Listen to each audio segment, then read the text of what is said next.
Hello, in this video I want to show you how to paint your car in Forza Horizon 5.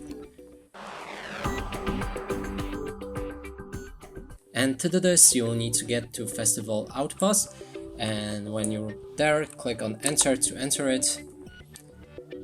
Then we can pick whichever car we want to customize. So in this case let's go for this Toyota.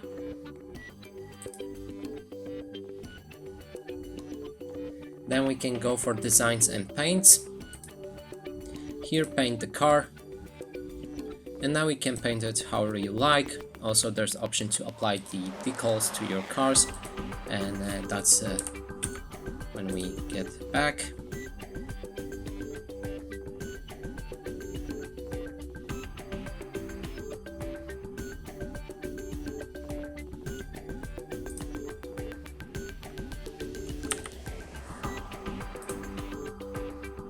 And here you can apply any stickers to your car. And that's it for this video. Hope you like it. Please consider subscribing to our channel, leave a like and a comment below.